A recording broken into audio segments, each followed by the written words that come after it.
नमस्कार साथियों, आप सभी का स्वागत है अनुराग सर के साथ साइको एक्सप्रेस में।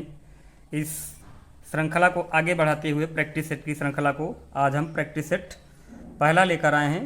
पहले प्रैक्टिस सेट में आपको बाल विकास के बारे में सबसे ज़्यादा जानकारी दी जाएगी, जिसमें आपका जीन पियाजे, कोहलबर्ग, वाइगोत्स्की और बाल विकास से संबंधित जो भी क्वेश्चन बनते हैं उनके बारे में क्या किया जाएगा, बताया जाएगा।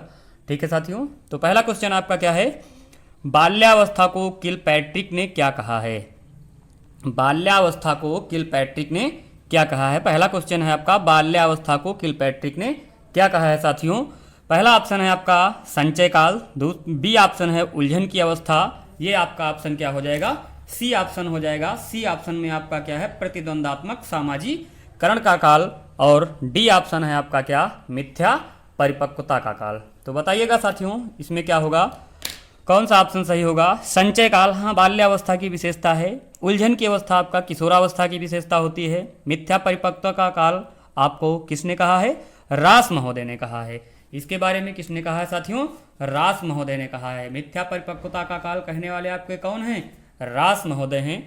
फिर ऑप्शन आपका बचता है क्या, सी, यानी बाल्यावस्था को किलपैट्रिक ने क्या कहा है, प्रतिद्वंदात्मक सामाजिकरण का काल कहा है। ठीक है साथियों, प्रतिद्वंदात्मक सामाजिकरण का काल कहा है किसने, आपके किलपैट्रिक महोदय ने। किस अवस्था को, बाल्यावस्था को। ठीक है साथियों, क्वेश्चन नंबर 2 पे आते हैं।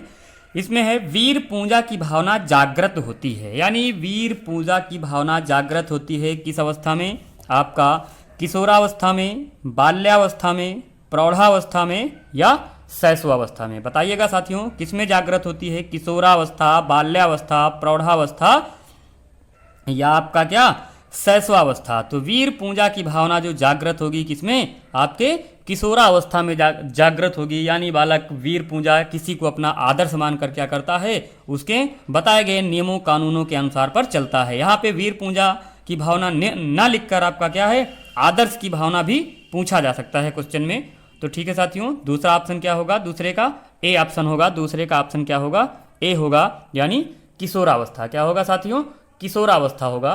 ठीक है, ठीक है साथियों, क्वेश्चन नंबर 3 पर चलते हैं। पाढ़ या ढांचा की संकल्पना किसने दी है, पाढ़ या ढांचा की संकल्पना किसने दी है, थॉर्नडाइक, वाइगोत्स्की, ब्रूनर या पियाजे ने। अब यहाँ पे पूछा गया है संकल्पना, यानी इसके बारे में संकल्पना, इसके बारे में बताया किसने था, इसके बारे में संकल्पना किसने दिया था, वाइगोत्स्की ने दिया था, थॉर्नडाइक ने दिया था, पियाजे ने दिया था या ब्रूनर ने दिया था। ठीक है, अगर संकल्पना की बात की जा रही है तो संकल्पना आपके किसने दिया था, ब्रूनर महोदय ने दिया था। किसने दिया था, ब्रूनर महोदय ने दिया था। लेकिन सबसे ज्यादा प्रयोग किसने किया था, वाइगोत्स्की महोदय ने किया था। इस वजह से हम वाइगोत्स्की को ही इसका जनक मान लेते हैं, लेकिन ऐसा नहीं है। ठीक है साथियों, अगला क्वेश्चन आपका आता है क्वेश्चन नंबर 4। क्वेश्चन नंबर 4 में क्या है, एक बालक कहता है माँ आज सूरज उदास है, वह निम्न में से पूर्व संक्रियात्मक चिंतन की किस सीमा की ओर संकेत कर रहा है। ठीक है, यानी वो कह रहा है कि आज सूरज क्या है, उदास है। तो जीन पियाजे के अनुसार वो पूर्व संक्रियात्मक अवस्था में है, लेकिन वो किस अवस्था में है उसको क्या बताया गया यहाँ, आत्मकेंद्रण। ऑप्शन ए है आपका क्या, आत्मकेंद्रण। ऑप्शन बी है आपका एनिटिज्म। ऑप्शन सी है आपका आदर्शवाद। ऑप्शन डी है आपका क्या, प्रकृतिवाद। तो बताइएगा दोस्तों क्या होगा, यानी बालक दुनिया को यानी संसार को अपनी दृष्टि से देखता है तो उसे हम क्या कहते हैं, क्या कहते हैं, आत्म केंद्रण कहते हैं। अगर यही एनिटिज्म की जगह आपका एनिमिज्म होता तो ऑप्शन आपका एनिमिज्म सही होता है। ठीक है, तो एनिमिज्म ना होकर आपका क्या होगा, आत्म केंद्रण की भावना क्या होती है, इस अवस्था में बालक के अंदर आ जाती है। ठीक है साथियों, अगला क्वेश्चन है, एक बालिका को उसके पिता के प्रति आकर्षण को फ्रायड ने कहा। एक बालिका को उसके पिता के प्रति आकर्षण को फ्रायड ने कहा, क्या कहा, इलेक्ट्रा ग्रंथि के कारण होता है ऐसा। बी ऑप्शन है आपका ओडिपस ग्रंथि के कारण होता है ऐसा। सी ऑप्शन है आपका नैतिक द्वंद्व के कारण ऐसा होता है, और डी ऑप्शन है आपका एड्रिनल ग्रंथि के कारण होता है। किस कारण से होता है कि एक बालिका जो होती है अपने पिता के प्रति क्या करती है, आकर्षण दिखाती है। तो बताइएगा साथियों कौन सी ग्रंथि होगी, तो आपकी कौन सी होगी, इलेक्ट्रा ग्रंथि होगी। कौन सी ग्रंथि होगी, इलेक्ट्रा ग्रंथि के कारण क्या होता है, एक बालिका अपने पिता की ओर क्या होती है, आकर्षित होती है। और ओडिपस ग्रंथि क्या होती है, बालकों में पाई जाती है और वो अपने माता के प्रति क्या होता है, आकर्षित होता है। ठीक है साथियों, अब चलते हैं क्वेश्चन नंबर 6 की तरफ। ठीक है साथियों, क्वेश्चन नंबर 6 क्या कह रहा है, पियाजे के द्वारा दिए गए संज्ञानात्मक विकास सिद्धांत के अनुसार निम्न में से किस प्रक्रिया में बच्चे अपने स्कीमा में संशोधन अथवा नए स्कीमा का क्या करते हैं, निर्माण करते हैं। तो ठीक है साथियों, बताइएगा। पहला है आत्मसातीकरण, दूसरा है आपका समंजन, तीसरा है अभ्यंतीकरण और चौथा ऑप्शन है आपका क्या, अनुबंधन। तो बताइएगा साथियों, मैंने बताया है कि जहां पे स्कीमा में परिवर्तन हो उसे क्या कहते हैं, जहां पे स्कीमा में परिवर्तन हो उसे क्या कहते हैं, बताइएगा साथियों। आत्मसातीकरण कहेंगे या समंजन कहेंगे। ठीक है साथियों, तो आत्मसातीकरण में क्या होता है, बालक पूर्व ज्ञान के सहारे सीखता है। किसके सहारे, पूर्व ज्ञान के सहारे सीखता है। जबकि समंजन या समायोजन या इसे हम एकोमोडेशन कहते हैं, इसमें बालक क्या करता है, अपने स्कीमा में संशोधन करता है। तो छठवें का ऑप्शन आपका कौन सा सही हो रहा है, बी ऑप्शन सही हो रहा है, जिसे हम समंजन के नाम से जानते हैं। ठीक है साथियों, उसके बाद अगला क्वेश्चन है आपका क्वेश्चन नंबर 7। एक पूर्व संक्रियात्मक स्तर के बच्चे का वह प्रवृत्ति जिसमें वह किसी परिस्थिति के सिर्फ एक पहल पर ध्यान देता है, अन्य पहलुओं की क्या करता है, अपेक्षा करता है, उपेक्षा करता है, उसे क्या कहते हैं साथियों, संरक्षण। ऑप्शन ए है आपका संरक्षण, ऑप्शन बी है केंद्रीकरण, ऑप्शन सी है आपका क्रमबद्धता, ऑप्शन डी है क्या आपका अनुकूलन। ऑप्शन ए संरक्षण, ऑप्शन बी केंद्रीकरण, ऑप्शन सी क्रमबद्धता, ऑप्शन डी अनुकूलन। तो बताइएगा साथियों क्या होगा, यानी एक पक्ष पर क्या करता है, ध्यान देता है। बताया गया है साथियों इसमें कि किस पर ध्यान देता है, सिर्फ एक पक्ष पर ध्यान देता है। ठीक है, अगर दो बर्तनों में क्या किया जाए, पानी ले लिया जाए या दूध ले लिया जाए, उनको अदला बदली कर दिया जाए, तो क्या करता है, केवल एक पक्ष की ओर देखता है। ये बात किस अवस्था में आती है, आपकी पूर्व संक्रियात्मक अवस्था में आती है, जिसे हम किस भाव से जानते हैं, केंद्रीकरण के भाव से जानते हैं। किसके भाव से, केंद्रीकरण के भाव से जानते हैं। किसके भाव से, केंद्रीक्रमण के भाव से, या इसे हम अनुत्क्रमणशीलता के नाम से भी क्या करते हैं, जानते हैं। ठीक है साथियों, उसके बाद क्वेश्चन नंबर 8 पे चलते हैं। क्वेश्चन नंबर 8 क्या कह रहा है साथियों, निम्न में से कौन सी ब्रूनर की संज्ञानात्मक सिद्धांत की अवस्था नहीं है। निम्न में से कौन सी ब्रूनर की संज्ञानात्मक विकास सिद्धांत की अवस्था नहीं है। तो ब्रूनर महोदय ने आपको बताया 3 अवस्थाएं बताई थी और चौथी अवस्था एक ऐसी होगी जो नहीं होगी। अगर उनकी 3 अवस्थाएं आपको याद होंगी तो चौथी आप ऑटोमेटिक आपकी क्या होगी, आंसर में आ जाएगी। तो बताइएगा साथियों, ये 3 ऑप्शन है आपके सामने 4 ऑप्शन दिख रहे हैं।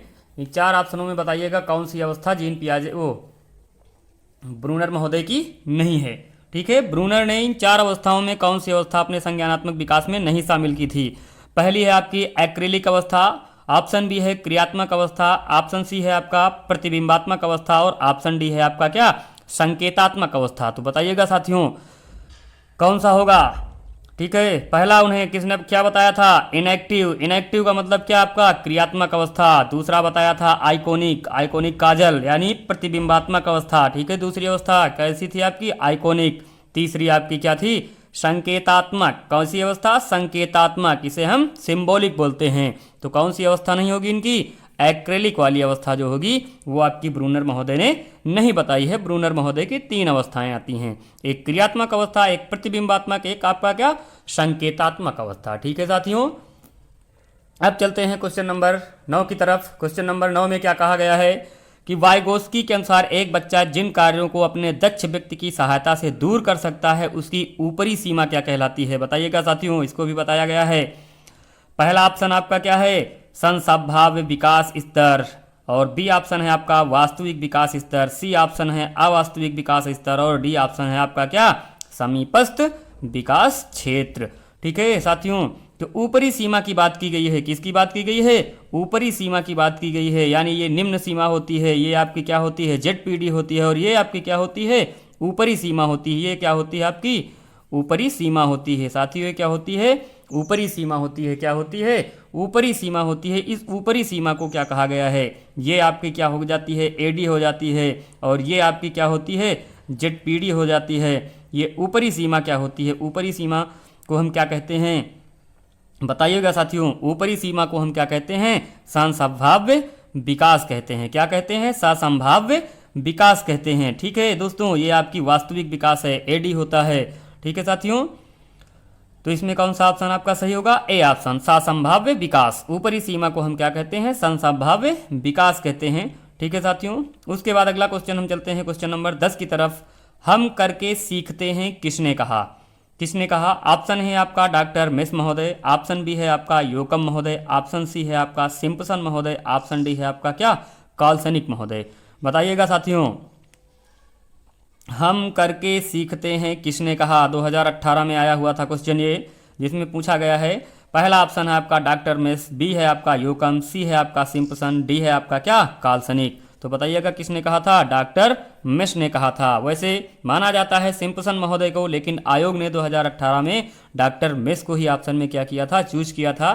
तो इस वजह से जैसा आयोग मानता है वैसा ही हम भी मानेंगे। तो डॉक्टर मिस को उन्होंने सही माना था। ठीक है साथियों, उसके बाद चलते हैं साथियों क्वेश्चन नंबर 11 पे। विकास के परिणाम स्वरूप नवीन विशेषताएं और नवीन योग्यताएं प्रकट होती हैं, यह कथन किसका है? ठीक है साथियों, विकास के परिणाम स्वरूप नवीन विशेषताएं और नवीन योग्यताएं प्रकट होती हैं, यह कथन किसका है? तो बताइएगा साथियों, यह कथन किसका है? गैसल महोदय का है, या हरलाक का है, या स्किनर का है, या क्रो का है? बताइएगा साथियों किसका है? बताइएगा साथियों किसका है ये किसका कथन है आपका? हरलाक महोदया का है। इसके पहले भी प्रैक्टिस सेटों में बताया जा चुका है कि ये कथन किसका है आपका? हरलाक महोदया का है। ठीक है साथियों, अब चलते हैं क्वेश्चन नंबर 12 की तरफ।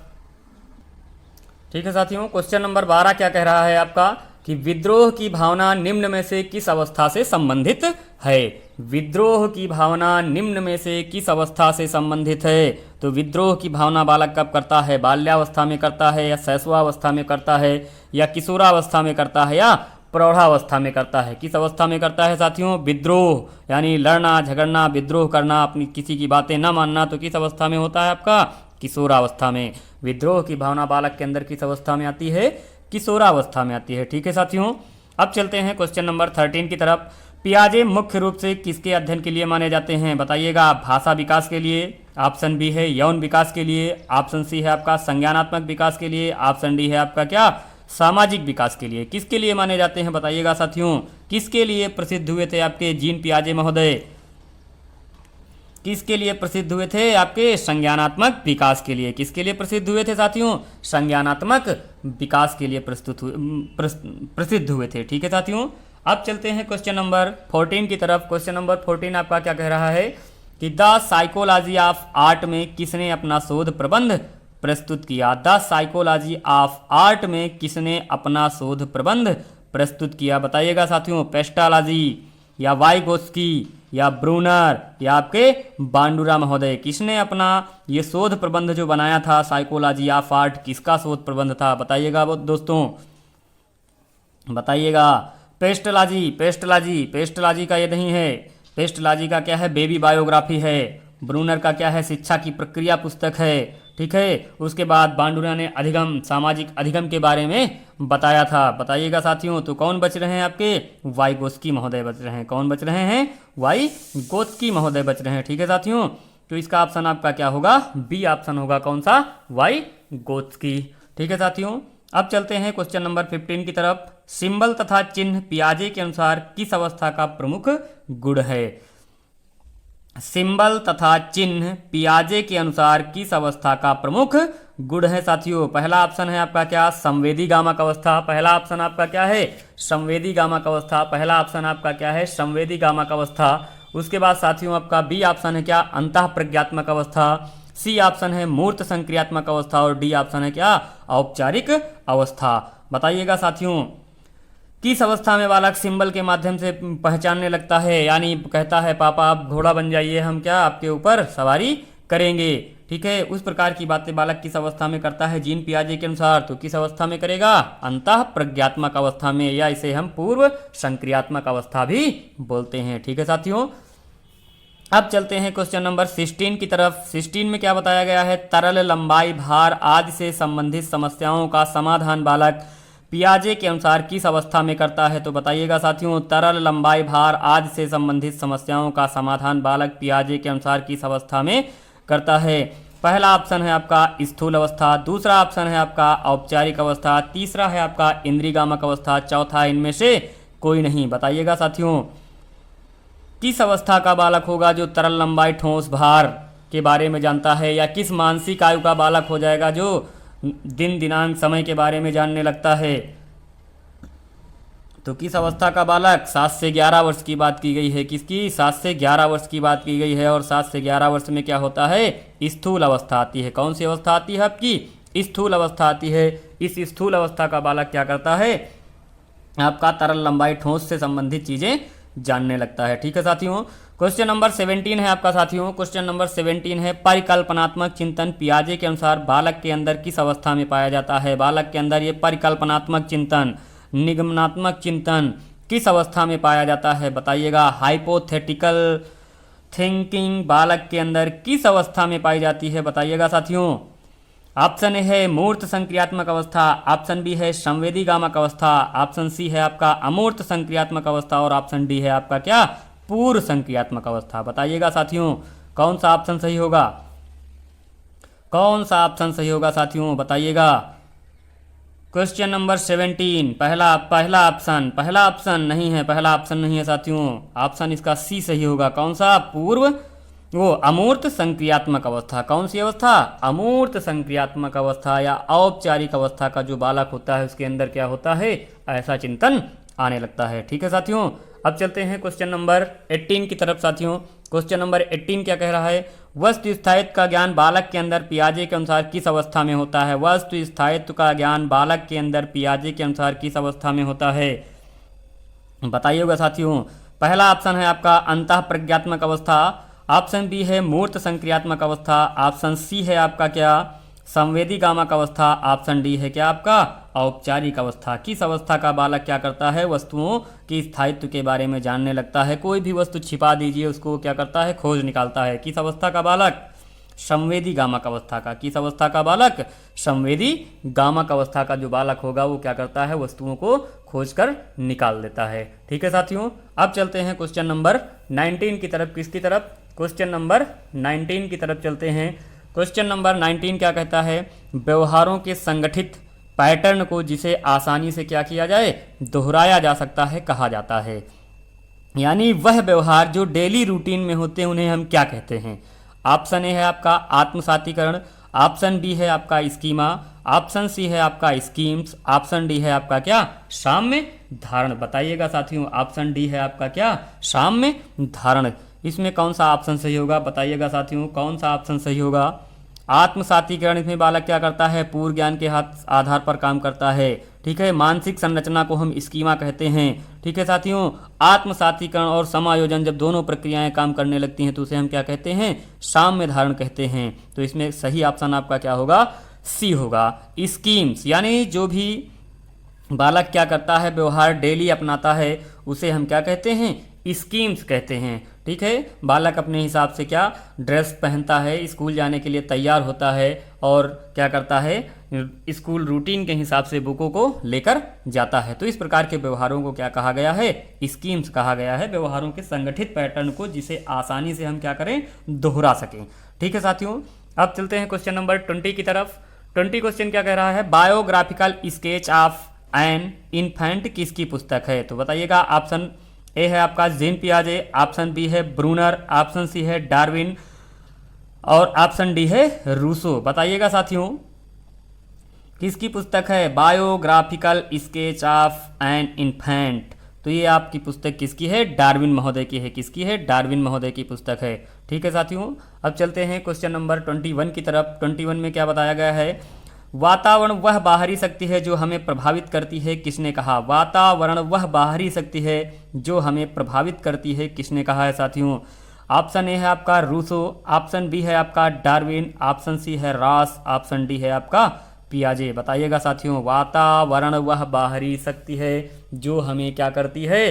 प्रभावित करती है। ठीक है, तो इस परिभाषा के बारे में बताने वाले आपके कौन थे? रास महोदय थे। कौन थे आपके? रास महोदय थे। किसने बताया था इस परिभाषा के बारे में? रास महोदय ने बताया था। ठीक है साथियों, अब चलते हैं क्वेश्चन नंबर 22 की तरफ। केली काक परिवार का अध्ययन किसने किया था? वंशानुक्रम में इसको मैंने बताया था कि केली काक परिवार का अध्ययन किसने किया था? ज्यूक ने, डगडेल ने, गोडार्ड ने, एडवर्ड ने। बताइएगा बताइएगा। ज्यूक तो एक वंश था। डगडेल ने किसका अध्ययन किया था? ज्यूक परिवार का किया था। ठीक है साथियों। एडवर्ड वंश था। एडवर्ड वंश का अध्ययन किसने किया था? ए.ई. विंसिप ने किया था। जबकि गोडार्ड महोदय जो थे उन्होंने क्या किया था? केली काक परिवार का अध्ययन किया था। किसका? केली काक परिवार का अध्ययन किया था। ऑप्शन आपका कौन सा सही हो रहा है? सी ऑप्शन सही हो रहा है साथियों। कौन सा ऑप्शन सही हो रहा है? सी ऑप्शन सही हो रहा है। ठीक है साथियों। अब चलते हैं क्वेश्चन नंबर 23 की तरफ। ठीक है साथियों। क्वेश्चन नंबर 23 क्या कह रहा है आपका? जीव सांख्यिकी बायोमेट्रिक सिद्धांत निम्न में से किसने दिया? डगडेल ने दिया। बी ऑप्शन है आपका स्किनर ने दिया। सी ऑप्शन है आपका मेंडल ने दिया। डी ऑप्शन है आपका क्या? गाल्टन ने दिया। कौन से ऐसे महोदय थे जिन्होंने जीव सांख्यिकी बायोमेट्रिक सिद्धांत दिया? तो बताइएगा साथियों। डगडेल ने आनुवांशिकी के बारे में बात की है। स्किनर ने अपने अधिगम के बारे में बात की है। मेंडल ने भी आनुवांशिकता का सिद्धांत दिया है। तो जीव सांख्यिकी सिद्धांत देने वाले आपके कौन से महोदय थे? गाल्टन महोदय थे। कौन थे? गाल्टन महोदय थे। इनकी पुस्तक थी हेरिडिटी जीनियस। और सबसे पहले इन्होंने जुड़वा बच्चों पर क्या किया था? गाल्टन महोदय ने अध्ययन किया था। ठीक है साथियों। जीव सांख्यिकी या बायोमेट्रिक सिद्धांत। ठीक है साथियों। उसके बाद क्वेश्चन नंबर 24 आत्मगुण सूत्रों की संख्या है किसकी? आत्मगुण सूत्रों की संख्या 23, 22, 46 या 21। बताइएगा साथियों। ऑप्शन ए आपका है 23, ऑप्शन बी है आपका 22, ऑप्शन सी है आपका 46, ऑप्शन डी है 21। बताइएगा साथियों कौन सा ऑप्शन सही होगा? तो आत्मगुण सूत्रों की संख्या मैंने बताया है कितने होते हैं? आत्मगुण सूत्र हमारे 22 होते हैं। आत्मगुण सूत्र कितने होते हैं? 22 होते हैं। ठीक है साथियों। 46 टोटल गुण सूत्र होते हैं, 23 के जोड़े में पाए जाते हैं और 21 में क्या होता है? डाउन सिंड्रोम के लक्षण होते हैं। ठीक है साथियों। अब चलते हैं क्वेश्चन नंबर 25 की तरफ। दिवा स्वप्न में खोए रहना प्रमुख लक्षण है किस अवस्था का? वयस्क अवस्था का। ऑप्शन बी है किशोरावस्था का। ऑप्शन सी है बाल्यावस्था का। ऑप्शन डी है क्या? शैशवावस्था का। बताइएगा साथियों। दिवा स्वप्नों में खोए रहना प्रमुख लक्षण है किसका? वयस्क अवस्था में? नहीं। बाल्यावस्था में? नहीं। शैशवावस्था में? नहीं। किस अवस्था का है यह लक्षण है आपका? किशोरावस्था का। किस अवस्था का है साथियों? किशोरावस्था का लक्षण है। ठीक है साथियों। अब बात करते हैं क्वेश्चन नंबर 26 की। काम प्रवृत्ति का सुप्तावस्था काल है। ठीक है। किस अवस्था में काम प्रवृत्ति सुप्त हो जाती है? ऑप्शन ए है आपका शैशवावस्था, ऑप्शन बी है आपका बाल्यावस्था, ऑप्शन सी है आपका किशोरावस्था, ऑप्शन डी है आपका क्या? प्रौढ़ावस्था। किस अवस्था में काम भावना क्या होती है? सुप्त हो जाती है। शैशवावस्था में तेज रहती है, किशोरावस्था में और तेज हो जाती है और प्रौढ़ावस्था तक तेजी बनी रहती है। केवल बाल्यावस्था ऐसी है जिसमें क्या होती है आपकी? क्या? काम भावना सुप्त हो जाती है। ऑप्शन कौन सा सही हो रहा है आपका? बी ऑप्शन सही हो रहा है। ठीक है साथियों। क्वेश्चन नंबर 27 में क्या बताया गया है? गर्भावस्था के समय भ्रूण का विकास सिर से पैरों की ओर होना निम्नलिखित में से कौन सा विकास सिद्धांत कहलाता है? सिर से पैरों की ओर, सिर से पैरों की ओर जो विकास होगा उसे हम क्या कहते हैं? स्टिफेलोकोडल कहते हैं, प्रॉक्सिमोडिस्टल कहते हैं। ठीक। ए या बी दोनों हैं या इनमें से कोई नहीं। तो बताइएगा साथियों। इसके बारे में मैंने बताया है कि प्रॉक्सिफेलोकोडल में क्या होता है? सिफेलो का मतलब क्या होता है साथियों? सिफेलो का मतलब बताया था सिर। सिफेलो का मतलब सिर और कोडल का मतलब मैंने बताया था क्या? पैर। ठीक है।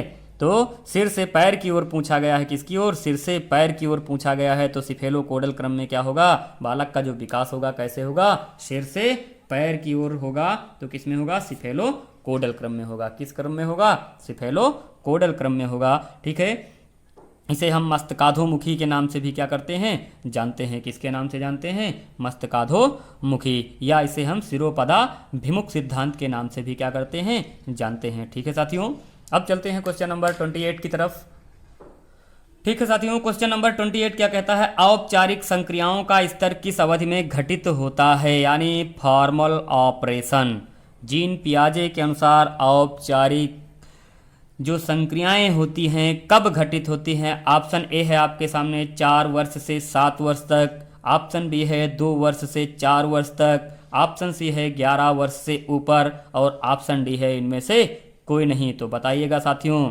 जीन पियाजे के अनुसार आपकी औपचारिक या फॉर्मल एज या अमूर्त अवस्था का समय सीमा क्या बताया था? 11 वर्ष से ऊपर या 11 से 15 वर्ष तक जो समय सीमा होती है वो क्या होती है?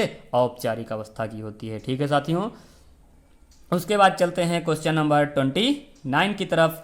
29 क्या कह रहा है कि ब्रूनर के मतानुसार बालकों के विकास की अंतिम अवस्था है। ब्रूनर के मतानुसार बालकों के विकास की अंतिम अवस्था है साथियों। पहली है आपका प्रतिबिंबात्मक अवस्था, दूसरी है आपकी संक्रियात्मक अवस्था, तीसरी है आपकी प्रतीकात्मक अवस्था, और चौथी है इनमें से कोई नहीं। ब्रूनर की लास्ट अवस्था पहले बताया था, पहला है आपका इनएक्टिव, दूसरा है आइकोनिक, तीसरा है क्या?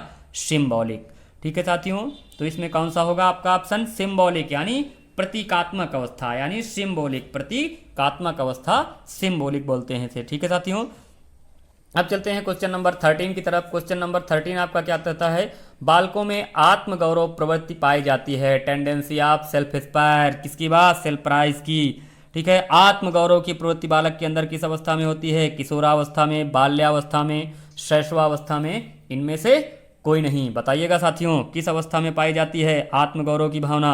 आत्मगौरव की भावना बालक के अंदर किस अवस्था में? किशोरावस्था में पाई जाती है साथियों।